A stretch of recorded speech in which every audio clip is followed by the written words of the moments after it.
요단 동편 정복기. 민수기 21장 21절에서 26절, 32절에서 35절 말씀입니다.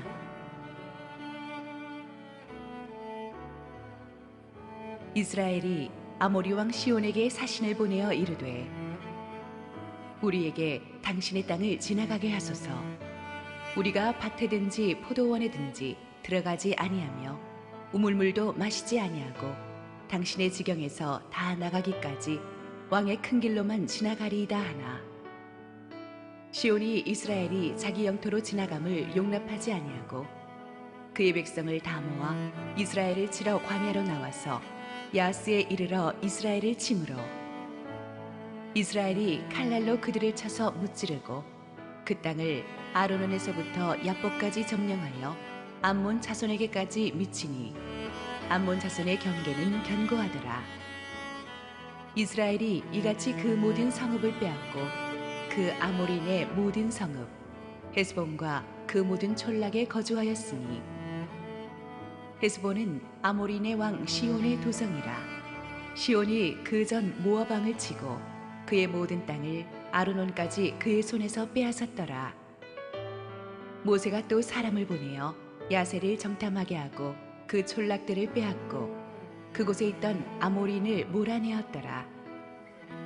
그들이 돌이켜 바산길로 올라가매 바산 왕 옥이 그의 백성을 다 거느리고 나와서 그들을 맞아 에드레이에서 싸우려 하는지라. 여호와께서 모세에게 이르시되, 그를 두려워하지 말라. 내가 그와 그의 백성과 그의 땅을 내 손에 넘겼나니 너는 헤스본에 거주하던 아모리네 왕 시온에게 행한 것 같이 그에게도 행할지니라. 이에 그와 그의 아들들과 그의 백성을 다 쳐서 한 사람도 남기지 아니하고 그의 땅을 점령하였더라. 할렐루야. 우리 하나님께 감사와 영광의 박수 올려드리겠습니다. 우리 함께 또 기도하고 오늘의 말씀 듣겠습니다.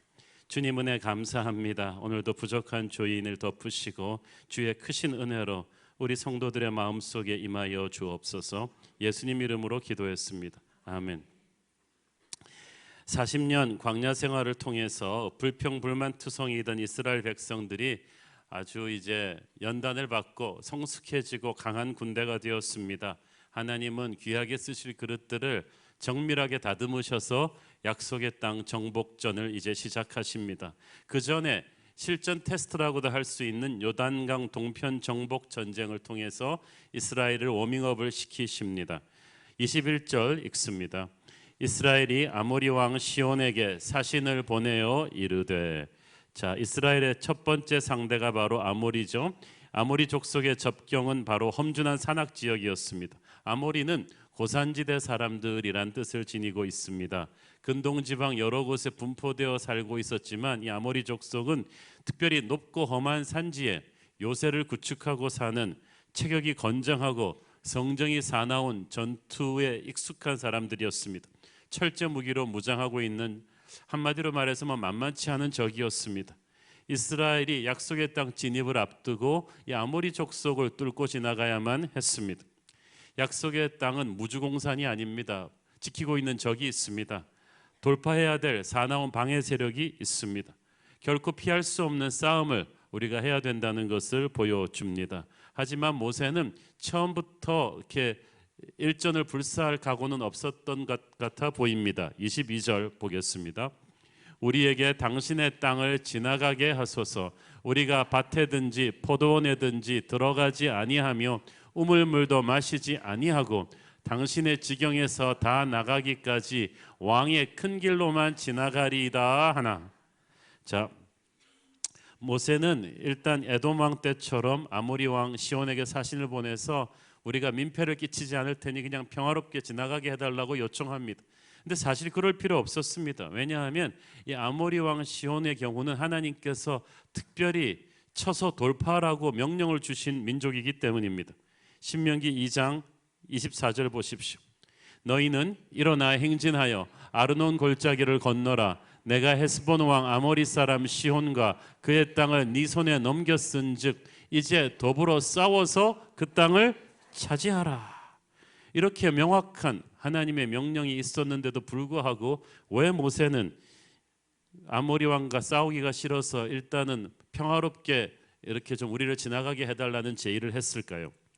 그것은 아마도 모세가 아모리 왕 시혼과 그의 전투 부대에 대해서 너무나 잘 알고 있었기 때문일 것입니다. 시혼 왕은 당시 가나안 전역에 그 명성을 자랑하는 엄청난 영웅적인 군주였습니다.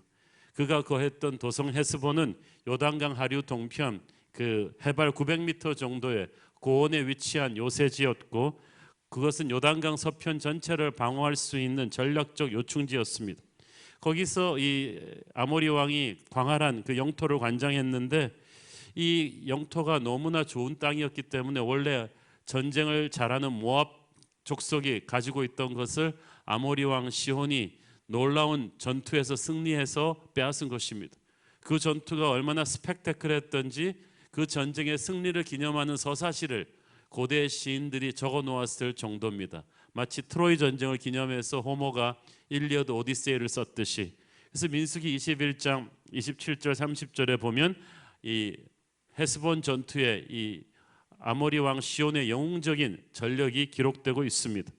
그렇게 시온 왕과 아모리 족속은 엄청난 수많은 전투를 통해서 다져진 그런 강한 국가였는데, 그에 반해서 모세가 이끄는 이스라엘 백성들은 대규모 조직적인 전투 경험이 거의 없는 전직 노예 출신들의 유목민들이었단 말이에요.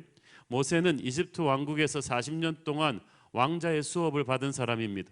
그 당시 세계 최강대국 군사대국인 이집트가 왕자를 교육시키면서 군사 전략 작전에 대해서 금방 나라들의 전력에 대해서 안 가르쳤겠습니까?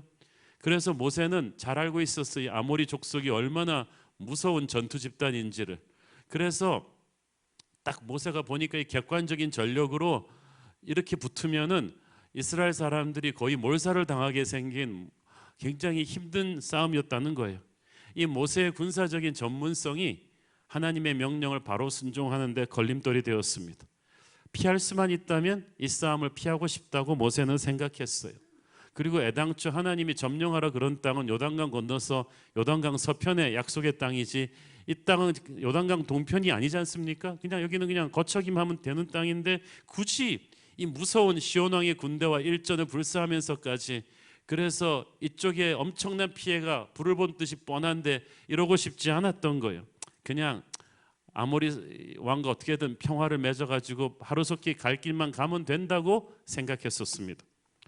우리도 가만 보면 하나님의 길을 가다가 큰 장애물 앞에 부딪히면 모세처럼 하는 경우가 많지 않습니까? 하나님께서 분명히 하라고 하신 싸움인데도 이걸 하자면 내가 치러야 될 대가가 너무 커요. 적이 너무 세요. 나는 너무 힘들게 생겼어요. 그래서 하나님의 명령이지만 내가 너무 이렇게 고지식하게 실천할 필요가 있는가? 좀 유도리 있게 돌아가자. 뭐로 가도 서울만 가면 되지 않는가? 그러니까 하나님의 뜻이냐 아니냐 보다는 얼마나 힘드냐 안 힘드냐가 우리의 판단 기준이 됩니다. 그러나 우리가 아무리 피하려고 해도 하나님이 싸우게 하시는 싸움은 반드시 해야만 합니다. 그러니까 처음부터 그냥 순종하는 게 낫습니다. 피할 수 없는 싸움은 피하지 말자. 왜냐하면 요나는 처음부터 니느웨 가는 게 나았어요. 그걸 피하려고 하다가 괜히 그냥 물고기 뱃속도 들어갔다 나오고 말이죠. 피할 수 없는 싸움은 피하지 말고 정면 돌파한다. 힘이 약하면 하나님이 힘을 주실 것이다. 이것을 오늘 우리가 요단강 동편 정복기에서 배울 수가 있죠. 아니나 다를까 시온 왕은 모세의 평화 제의를 단번에 거절했습니다. 거절한 정도가 아니라 23절 보세요.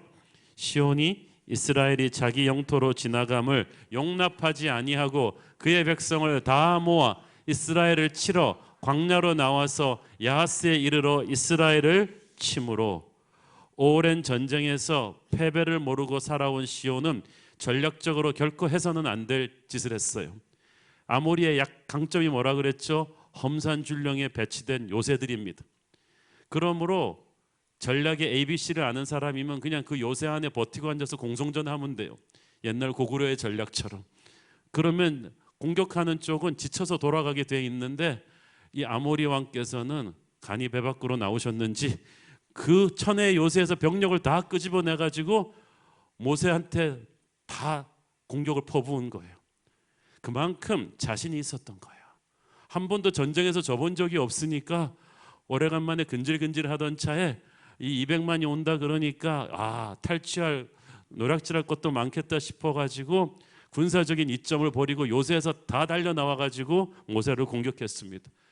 모세와 백성들은 평화사절을 보냈는데 순식간에 적이 공격을 해오니까 너무 당황했겠죠. 할 수 없이 전면전으로 들어갈 수밖에 없었습니다. 그날 시온 왕은 그의 군대는 이때까지 한 번도 패배를 모르던 전설적인 군대였기 때문에 자기들이 진다는 생각은 꿈에도 하지 않았을 거예요. 그러나 그들의 교만이 패망의 선봉이 되었습니다. 그들은 그날 임자 만나게 됩니다. 아직까지 한 번도 보지 못한 불사의 군대를 하나님의 군대와 맞닥뜨리면서 그들은 멸망당하는 날이 그날인 줄, 그 민족이 이 땅에서 자취를 감추게 되는 날이 되고 말았어요. 24절에 어떻게 됩니까? 이스라엘이 칼날로 그들을 쳐서 무찌르고 그 땅을 아르논에서부터 야복까지 점령하여 암몬 자손에게까지 미치니 암몬 자손의 경계는 견고하더라. 한 번에 대군을 괴멸시키면서 아르논에서부터 야복까지 영토 전체가 초토화됩니다. 오만한 시온 왕의 잘못된 판단 미스는 그와 민족의 멸망으로 이어지게 됩니다. 세상에 그 어떤 불패의 군대도 하나님의 군대와 싸워 이길 수 있는 군대는 없습니다. 신명기 2장 36절은 그날의 승리가 얼마나 대단했던가를 보여줍니다. 우리 하나님 여호와께서 그 모든 땅을 우리에게 넘겨주심으로 아르논 골짜기 가장자리에 있는 아로엘과 골짜기 가운데 있는 성읍으로부터 길르앗까지 우리가 모든 높은 성읍을 점령하지 못한 것이 하나도 없었으니 할렐루야. 여러분, 그 이스라엘이 하나하나씩 공성전 벌였더라면요, 공성 장비도 없었거니와 엄청난 병력의 출혈이 있었을 것이고 시간도 무지 걸렸을 텐데, 고맙게도 전부 다 병력을 요새에서 빼내가지고 전면전으로 나와져서 패퇴시키고 나니까는 아모리 땅을 완전히 순식간에 장악할 수가 있었습니다. 그들의 교만과 그릇된 판단이 오히려 이스라엘에게 축복이 되었어요. 아모리 왕은 결코 만만한 상대가 아니었습니다. 아니, 객관적으로 꺾기 불가능한 상대였는데 그 무적의 군대가 이스라엘에게 참패했습니다. 이 세상의 어떤 군대도 하나님의 군대 앞에선 무너질 줄로 믿습니다. 하나님이 함께 하시면 패배를 모르던 적도 패배시킬 것입니다. 적이 없다는 게 아닙니다. 적이 약하다는 것도 아닙니다. 적은 분명히 있고 적은 강합니다. 특히 문화적인 면으로 보면 이스라엘은 그때까지도 부싯돌로 할례를 주던 아직 석기 시대, 청동기 시대를 살던 민족이었는데, 이 아모리인들과 가나안인들은 일찍이 히타이트 문명으로부터 철을 수입해서 철제 무기로 무장하고 있었어요. 이거는 객관적으로 이길 수 있는 싸움이 아니에요. 그런데 하나님은 이스라엘에게 장쾌한 승리를 주셨습니다. 하나님이 우리와 함께 하시면 그 어떤 무서운 적도 간신히 이기지 않고 넉넉히 이길 줄로 믿습니다. 나 혼자 싸움은 이길 때도 있고 질 때도 있지만 하나님이 함께 하시면 어떤 적도 우리는 항상 이길 것입니다. 혼자 있을 때는 적이 두려웠는데 하나님이 함께 하시니 이제 적이 나를 두려워하게 되었습니다. 나는 비록 약하나 주의 손은 강하십니다. 싸우기도 전에 이미 하나님의 영광이 앞서 나가서 기선을 제압해 버렸습니다. 어떻게 그 무서운 적군이 순식간에 괴멸되었을까? 출애굽기 23장 27절 보십시오. 내가 내 위엄을 너의 앞서 보내어 내가 이를 곳의 모든 백성을 물리치고 네 모든 원수들이 네게 등을 돌려 도망하게 할 것이며. 그러니까 군대가 부딪히기 전에 적이 등을 돌려서 도망치기 시작했어요. 하나님의 영광이 그렇게 앞을 갈라놓으신 것입니다. 하나님께서는 그 한 번을 이기게 하신 것이 아니고 계속해서 완전한 승리로 적을 무너뜨리셨습니다. 민수기 21장 30절 우리가 그들을 쏘아서 헤스본을 디본까지 멸하였고 메드바에 가까운 노바까지 황폐하게 하였도다 하였더라. 헤스본은 그들의 총사령부가 있는 땅이고 거기를 붕괴시키면서 디본은 아모리 남쪽에 위치한 성들이고 노바는 북쪽에 위치한 성들이에요. 적의 총사령부를 무너뜨리면서 남쪽에서 북쪽까지 자동차 와이퍼로 쓸어버리듯이 아모리 영토 전체를 순식간에 초토화시켜 버렸다는 것입니다. 완전한 승리입니다. 아모리인들은 듣도 보도 못하던 패배를 그날 맛보고 멸망해야만 했습니다. 처음에 아모리인들이 평화를 원하던 이스라엘을 선제 공격해 왔죠.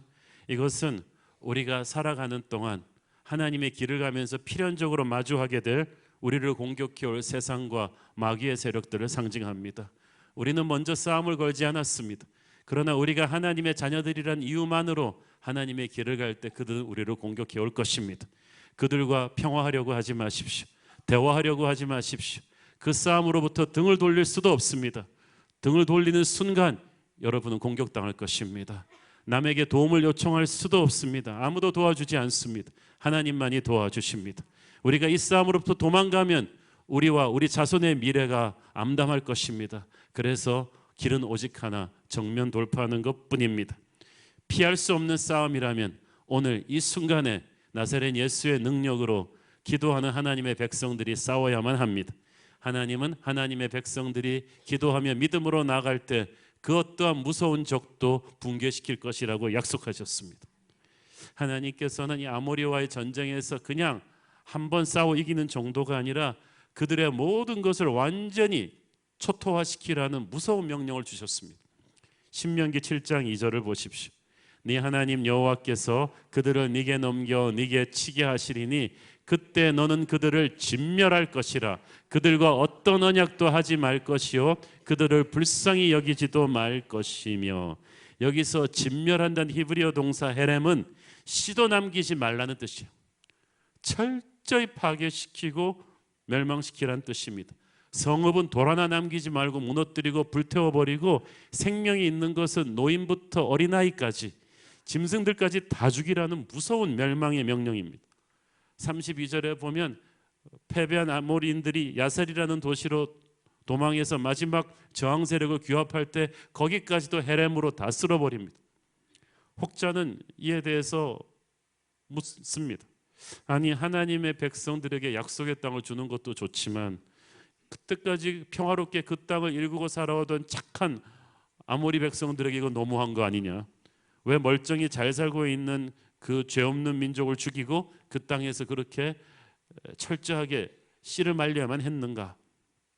좋은 질문입니다. 그리고 그 질문에 대한 대답을 여러분이 아셔야 합니다.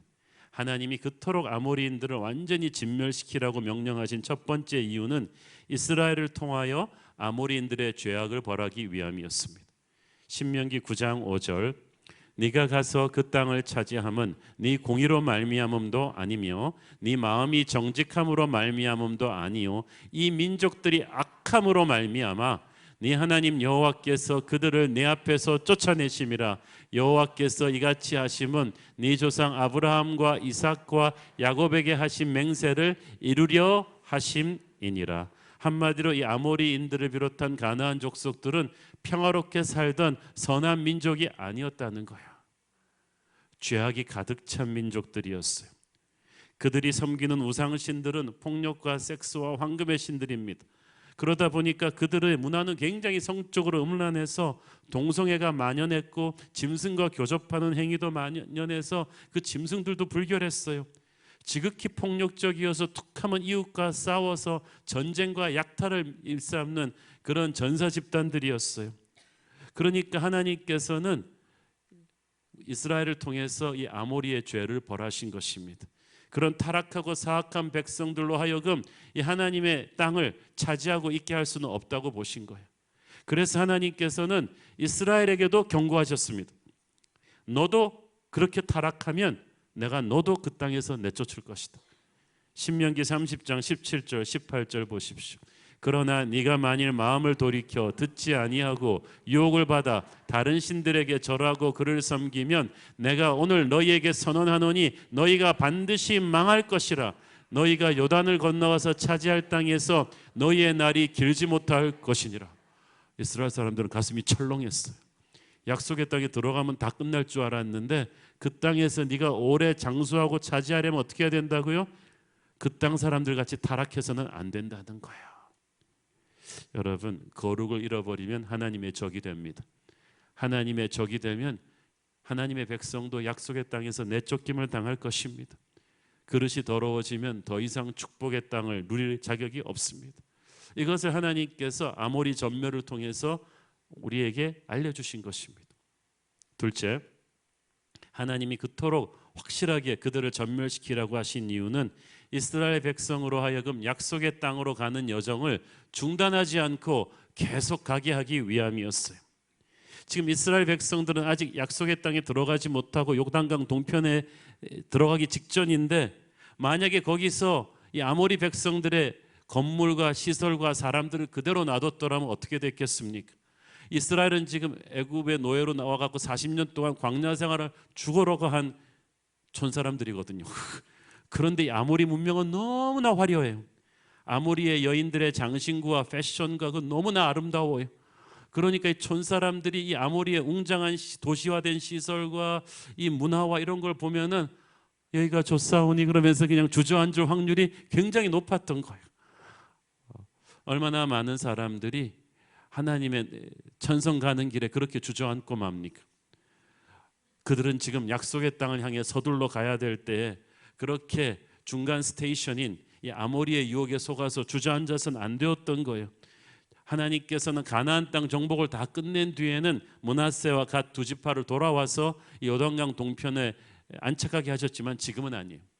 지금은 모든 이스라엘 12지파가 총력전으로 요단강을 건너야 돼요. 약속의 땅을 정령을 해야 된다는 거예요. 그것이 하나님이 주신 지금 최고의 목표인데, 이 아모리 땅에 유혹을 남겨두면 이스라엘 백성들이 아쉬워가지고 계속 고개를 돌리면서 유턴할 확률이 높았던 거예요. 그래서 하나님께서는 아모리 땅을 완전히 멸망시킴으로써 그들을 유혹시킬 수 있는 그 근거들을 다 없애버린 것입니다. 여러분이 최고의 것을 향해 나가는데 여러분을 분산시키는, 시선을 분산시키는 괜찮은 것들을 조심하십시오. 항상 마귀가 항상 거기서 주저앉힐 수가 있거든요. 우리에게는 가야 될 약속의 땅이 있어요. 최고의 것을 위해서 괜찮은 것들을 버리고 가야 해요. 하나님께서 이 아모리를 완전히 멸망시키려고 하신 세 번째 이유가 또 있습니다. 그것은 그들의 악한 죄의 잔재가 이스라엘을 타락시키지 않게 하기 위함이었습니다. 신명기 20장 17절 18절 곧 헷 족속과 아모리 족속과 가나안 족속과 브리스 족속과 히위 족속과 여부스 족속을 네가 진멸하되 네 하나님 여호와께서 네게 명령하신 대로 하라. 이는 그들이 그 신들에게 행하는 모든 가증한 일을 너희에게 가르쳐 본받게 하여 너희가 너희의 하나님 여호와께 범죄할게 할까 함이니라. 여러분, 이런 거예요. 우리가 세상 사람들을 전도해야 되는데 오히려 세상한테 전도당하는 경우가 많아요. 그들이 가르칠까 하노라. 왜 가르치겠어요? 학생들이 열정이 있으니까, 배우고자 하니까. 정말 나쁜 거 잘 배워요. 죄의 생존력은 너무나 무섭습니다. 하나님은 이 죄가 매력적이라는 걸 알고 계셨어요. 그래서 이 이스라엘 사람들에게 아모리의 잔재를 남겨두면 이 사람들이 반드시 이스라엘 사람들을 타락시킬 것을 알고 계셨어요. 그래서 여러분, 영적 전쟁은 뒷마무리가 중요해요. 내 안에 남아있는 아모리 족속 같은 잔재들을 깨끗이 정리를 해야 돼요. 은혜 받고 하나님께 헌신했다 하면서도 아직도 영혼 속에, 우리의 영혼의 방 속에 하나님 출입 금지라고 편말 걸어놓은 데가 굉장히 많아요. 그 안에 다 아모리 족속들을 여러분이 모셔놨어요. 언제 나오는지 알아? 여러분 인생의 크리티컬한 고비에서 나와요. 자식들 시집장가 보낼 때 그 성령 충만한 권사님들이 은근슬쩍 가서 궁합을 보세요. 사주팔자를 따져보신단 말이야. 애들 취직이 안 될 때 가서 점을 보고 말이죠. 오늘의 운세 챙겨보고. 우리 젊은 분들도 가끔씩 이상한 앱도 스마트폰에 다운해가지고 슬쩍슬쩍 보시고, 우리 안에 은근히 남겨놓은 아모리인들이 많아요. 내 습관 속에, 내 언어 속에. 여러분의 인간관계 속에도 아모리인들이 너무 많이 남아 있어요. 부정적이고 비판적인 사람들, 불평불만이 많은 사람들, 음담패설 잘하는 사람들, 돈밖에 모르는 사람들이 여러분이 친하게 지내는 교제권 안에 들어있어요. 전도할 자신이 없으면 정리를 하세요. 왜냐하면 내가 편하고 익숙하니까 방치해놓은 아모리인들이 우리의 인간관계 속에서 우리에게 영향을 줍니다. 결정적인 때 우리를 마비시킬 거예요. 그래서 깨끗한 정리가 필요한 줄로 믿습니다. 자, 그렇게 아모리의 대군을 전멸을 시켰는데 안타깝게도 이스라엘의 전쟁이 그걸로 끝나지 않았어요. 더 큰 전쟁이 기다리고 있었습니다. 33절 34절 읽습니다. 그들이 돌이켜 바산길로 올라가매 바산 왕 옥이 그의 백성을 다 거느리고 나와서 그들을 맞아 에드레이에서 싸우려 하는지라. 여호와께서 모세에게 이르시되 그를 두려워하지 말라. 내가 그와 그의 백성과 그의 땅을 내 손에 넘겼나니 너는 헤스본에 거주하던 아모리인의 왕 시온에게 행한 것 같이 그에게도 행할지니라. 자, 여기서 보면 이상한 게 있죠. 바산 왕 옥이 이스라엘을 먼저 공격하러 나왔어요.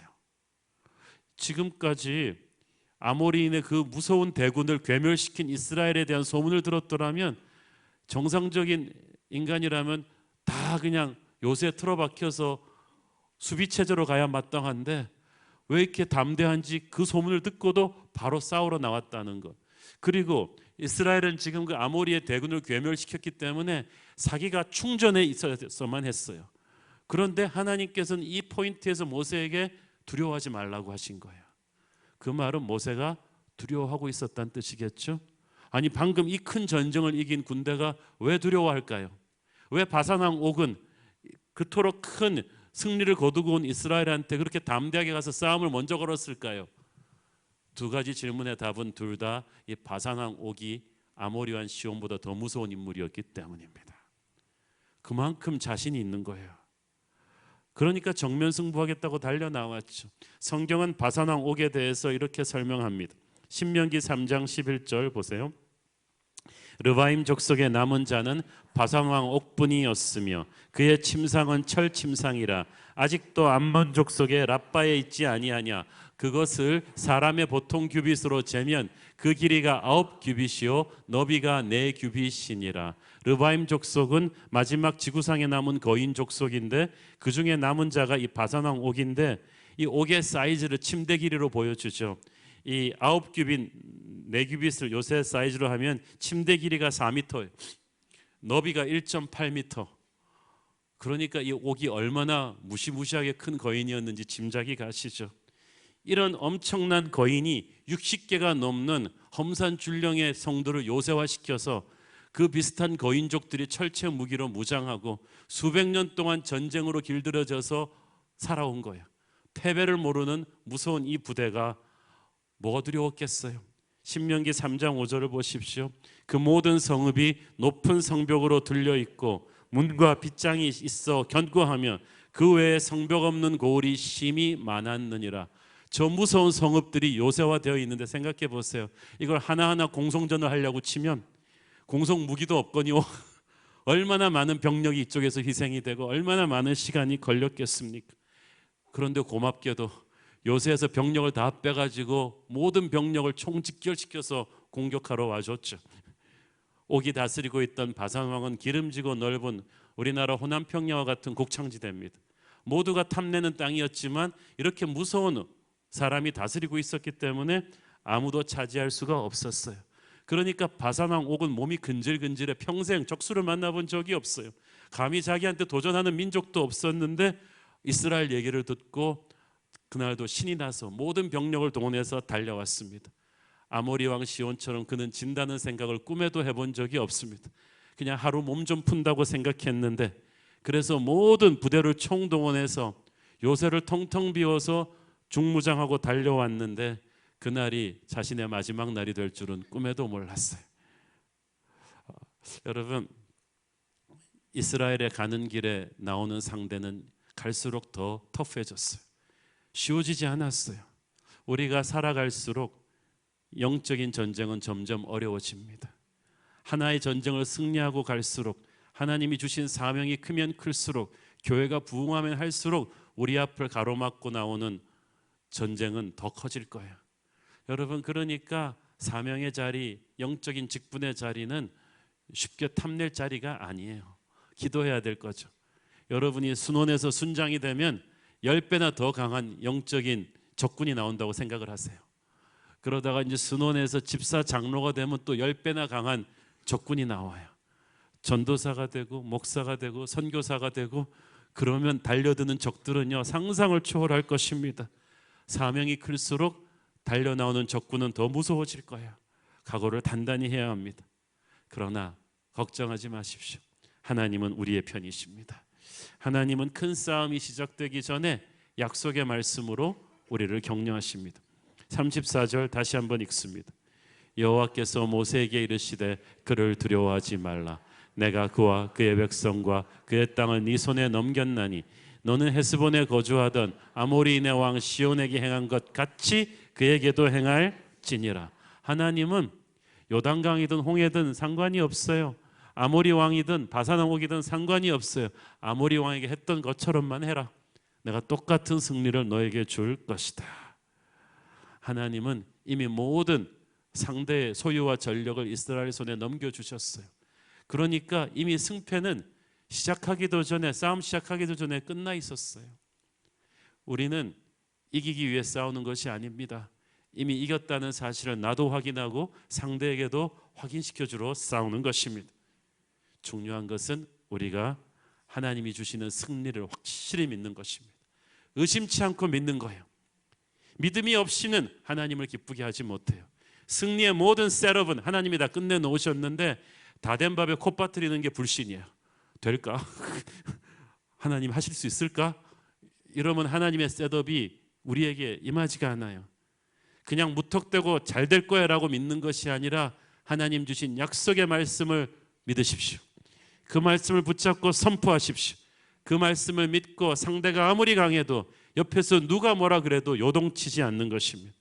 모세도 이번에는 아모리 왕 때와는 달리 평화사절 같은 거 보내지 않았어요. 그냥 정면 승부합니다. 왜냐하면 하나님이 허락하신 전쟁은 피할 수 없다는 것을 알았어요. 적은 물러나지 않을 것이고 싸워야 된다는 것도 알았어요. 그리고 적이 나와준 게 고맙다는 것도 알았어요. 그거 요새전을 하나하나 다 가서 하려면 얼마나 힘들 텐데 전병력을 싹 쓸어내가지고 와서 전면전을 벌여주니까 감사한 거죠. 여러분, 전쟁이 힘들지만 하나님의 뜻이 있어요. 하나님이 그들의 교만을 이용하셨어요. 그들의 오만함을 가지고 치명적인 판단 미스를 해서 하나님의 군대하고 정면전을 벌이게 했는데 승세는 여러분에게 있는 거예요. 그러므로 눈에 보이는 상황을 믿지 말고 의심하지 말고 믿으십시오. 하나님과 함께 전쟁을 두려워하지 말고 싸우십시오. 정면전으로 나가면요, 그렇게 피하던 싸움이 일단 시작하고 보면요, 하나님과 함께하는 싸움은 일전일퇴에 밀리고 당기는 그런 피비린내 나는 힘든 싸움이 아니라 장쾌한 싸움이 될 것입니다. 생각했던 것보다 이거 괜찮아요. 그날의 승리를 어떻게 표현합니까? 하나님께서는 너끈하게 이기게 하셨다는 거예요. 35절에 보세요. 이에 그와 그의 아들들과 그의 백성을 다 쳐서 한 사람도 남기지 아니하고 그의 땅을 점령하였더라. 꺽꺽 그러면서 간신히 이긴 게 아니에요. 순식간에 대를 쪼개듯 쓸어버렸어요. 여러분, 하나님과 함께하는 전쟁을 싸워본 사람은 알아요. 내가 이거 왜 진작 안 싸웠지? 신나는데, 대단하신데 하나님 역사하시는데 마귀들이 별게 아닌데 괜히 두려웠잖아. 진작 싸울 걸, 진작 해볼 걸. 불같은 영적 전쟁의 한가운데를 우리는 승리의 휘열을 체험하게 될 것입니다. 하나님은 약속하셨어요. 신명기 11장 22절 23절 너희가 만일 내가 너희에게 행하는 이 모든 명령을 잘 지켜 행하여 너희의 하나님 여호와를 사랑하고 그의 모든 도를 행하여 그에게 의지하면 여호와께서 그 모든 나라 백성을 너희 앞에서 다 쫓아내실 것이라. 너희가 너희보다 강대한 나라들을 차지할 것인즉. 승리의 비결은 오직 하나님과 우리의 관계예요. 너희가 하나님 사랑하고 하나님의 도를 행하고 하나님만 의지하면 하나님께서 전쟁은 알아서 하실 것이다. 너희보다 강대한 나라를 무너뜨리실 것이다. 이게 하나님과 함께하는 전쟁의 매력이죠. 나도 싸워서 이길 수 있는 적은 하나님이 별 창건하실 필요가 없지만 강대한 나라라는 거예요. 내가 감당할 수 없는 적, 나의 한계를 넘어서는 승리를 하나님은 반드시 우리에게 주실 것입니다. 자, 오늘 PPT 영상 지도를 통해서 이스라엘의 요단 동편 정복기 코스를 한번 살펴보겠습니다. 남쪽에서부터 이스라엘 사람들이 북상해가지고 여기서 이제 아모리의 영토를 평화롭게 지내려고 했는데 아모리 왕 시온이 간이 배 밖으로 나오셔가지고 전 대군을 이끌고 요새에서 나와서 야하스에서 이스라엘을 먼저 공격했죠. 먼저 공격하다가 공격 부대가 괴멸당하면서 이스라엘이 몰아쳐서 총사령부 헤스본을 초토화시키고 아모리 전역을 장악했어요. 그리고 계속 올라가는데 이게 한 110km 정도 올라갑니다. 서울에서 천안거리보다 조금 더 먼 거리인데 가서 바산왕 옥과 그의 모든 요새들 여기서 또 초토화시킵니다. 길이가 110km, 너비가 40km 되는 거리를 몇 주일 만에 이스라엘이 그냥 다 쓸어버린 거예요. 불가능한 승리를 하나님이 주셨어요. 자, 이거는 사람 힘으로 이뤄내는 승리가 아닙니다. 가나안 백성들은요, 수백 년 동안 전쟁만 연습한 족속들이에요. 그 요새는 철제 무기로 단단하게 무장했고 어린 사내 아이들이 태어나면 늑대 전사처럼 싸움만 가르치는 그런 전쟁을 연습한 민족인데 이스라엘 백성들은 40년 동안 광야에서 경건을 연습했습니다. 예배를 드렸어요. 하나님의 말씀을 받았어요. 믿음의 연습을 하니까 전쟁을 연습한 백성들과 붙으면 질 것 같은데 이긴 거예요. 지금도 그렇습니다. 우리가 세상에서 기본적으로 우리가 해야 될 노력은 하지만 세상적인 사악한 전쟁의 연습을 하면서 칼을 가는 사람들이 있어요. 처세술을 막 해서 세상적인 인맥을 만들고 뇌물을 써서 뭔가를 하려고 하고 부정직한 방법을 통하고 돈 되는 건 이것저것 투기를 하고 그래가지고 자기를 지킬 세력을 만들어서 세상에서 높이 올라갈 자기와 자기 자식의 성공을 보장할 그런 세상적 전쟁을 연습하는 아모리 족속같이 사는 사람들이 있어요. 거기에 비하면 우리는 미약해 보여요. 그러나 하나님의 사람이 이깁니다. 세상적인 전쟁을 연습한 모든 바벨론의 아들들은 하나님의 사람 다니엘을 꺾지 못했고 세상적인 전쟁을 연습한 모든 애굽의 아들들은 하나님의 사람 요셉을 넘을 수가 없었어요. 세상적인 전쟁의 제국 아모리와 바산은 결코 하나님의 군대를 꺾을 수가 없었습니다. 그러므로 여러분도 경건을 연습하십시오. 기도를 들어가세요. 말씀 안에서 깊이 하나님과 교제하십시오. 그러면 하나님이 여러분의 싸움을 싸워주실 것입니다. 바산왕 옥과의 전투를 앞두고 하나님은 모세에게 격려의 말씀을 주셨습니다. 두려워하지 말라. 내가 이미 그의 백성과 그 땅을 너에게 넘겨주었다. 여러분이 가장 힘든 싸움을 치러야 될 때 주님께서 여러분 곁에 오셔서 말씀해 주실 것입니다. 여러분이 가장 두려울 때 하나님의 말씀만이 용기를 불어넣어 줄 수 있습니다. 그러므로 여러분이 힘들수록 와서 하나님의 말씀을 들으셔야죠. 하나님의 임재 앞에 기도로 엎드리셔야죠. 그러면 상황을 보지 않고 하나님을 보게 될 것이고 강대한 적 앞에서도 웃을 수 있을 것입니다. 왜 웃을 수 있습니까? 너희들은 오늘 임자 만났구나. 너희들의 무패의 전설은 오늘 끝이 나겠구나. 어떡하냐? 이제 전멸당할 텐데. 우리가 두려워할 것이 아니라 상대가 우리를 두려워해야만 됩니다. 여러분, 이 승리의 요단강 동편 정복기의 승리의 의미는 이스라엘도 모르는 엄청난 파장을 갖고 왔어요. 아모리 왕 시온과 바산 왕 옥이 요단강 동편에 너무나 무서운 정복자였기 때문에 이들이 멸망당했다는 소문은 요단강 서편 약속의 땅에 전역으로 번져나갔어요. 그래서 훗날 여호수아서에 보면은 여리고성에 들어갔을 때 여리고의 기생 라합이 말했죠. 당신들이 이 바산 왕 옥과 아모리 왕 기온을 전멸시킨 이야기를 우리가 전해 듣고 모두가 간담이 녹았나이다. 이미 싸우기도 전에 가나안 백성들이 전의를 상실할 정도로 이 요단강 동편 정복기의 파급 효과는 대단했던 거야. 우리가 잘 모르고 있는 거는요, 우리가 마귀를 두려워하는 것보다 마귀가 우리를 훨씬 더 두려워하고 있어요. 강하고 담대하십시오. 지금 쫄아야 될 사람은 우리가 아니라 마귀라니까요. 이 요단강 동편 정복기는 또한 앞으로 약속의 땅 전쟁을 앞두고 이스라엘에게 엄청난 자신감을 불어넣어 주었어요. 그때까지 40년 광야 생활을 끝내고 이제 약속의 땅 진입을 앞두고 지금 겁에 질려 있었어요. 그들의 조상들이 보고 온 게 있잖아요. 저 무서운 거인 족속들과 우리는 어떻게 싸울 것인가? 우리는 전직 노예 출신들로 전투 경험도 없는데 이 무기를 갖고 어떻게 이기나? 그러나 바산 왕 옥과 아모리 왕 시온을 괴멸시키면서 자신감을 얻은 거예요. 이렇게 하면 되는구나. 그냥 그대로 가면 되겠네. 그 어떠한 적도 하나님이 함께하는 우리를 당해낼 수는 없겠구나. 실전 테스트의 효과를 120% 거둔 것입니다. 또 있어요. 이 지도를 다시 한번 보시면요. 자, 만약에 여기서 전쟁을 안 하고 이 아모리 왕과 바산 왕 옥이 모세의 평화 요청을 받아들여서 그냥 가라고 했다고 칩시다. 그래서 그냥 요단강을 건너서 서편으로 갔을 때 이 민족들이 가만히 있다가 마음을 바꿔서 이스라엘 백성을 뒤에서 급습했으면 어떻게 됐겠어요? 이스라엘 백성은 앞뒤에서 적을 맞아서 괴멸되었을 거예요.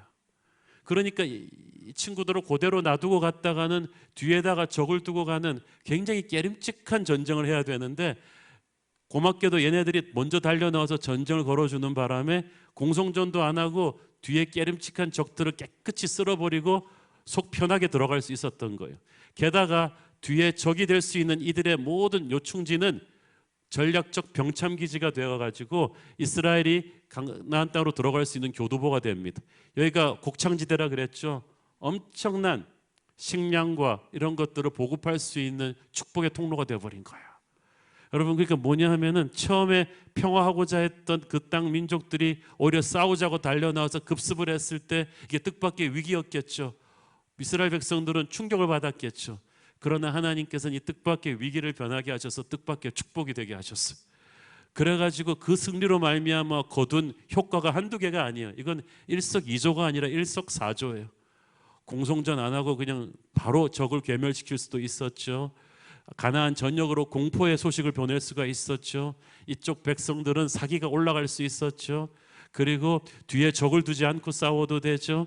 그리고 오히려 그것을 병참기지로 이용해서 가나안 정복전을 준비할 수도 있죠. 하나님은 그러신 분이십니다. 여러분의 인생의 뜻밖의 모든 위기를 축복으로 바꾸실 분인 줄 믿습니다. 그러니까 앞에 놓인 적을 두려워하지 마십시오. 싸워야 할 적에게 등을 보이지 마시고 담대하게 돌파하십시오. 이 싸움을 이기고 나면 우리에게 영광이 올 것입니다. 싸워야 승리를 하고 승리를 해야 영광이 있고 영광이 있어야 간증을 하죠. 우리는 물러날 민족이 아니라 승리할 민족인 줄을 믿습니다. 우리가 교회적으로도 하나님의 길을 갈 때 우리 앞을 막는 수많은 적들이 있을 텐데 두려워하지 말고 말씀과 기도로 전진합시다. 대를 쪼개도 승리할 것이고 그 승리는 하나님의 영광이 될 것입니다. 저와 여러분이 바로 그 승리의 주역이 될 줄로 믿습니다. 기도하겠습니다. 주님 은혜 감사합니다. 하나님께서 주시는 승리를 믿고 나갈 것입니다. 전쟁에서 두려워하지 말게 하시고 오직 주의 능력으로 승리하게 하옵소서. 예수님 이름으로 기도했습니다. 아멘.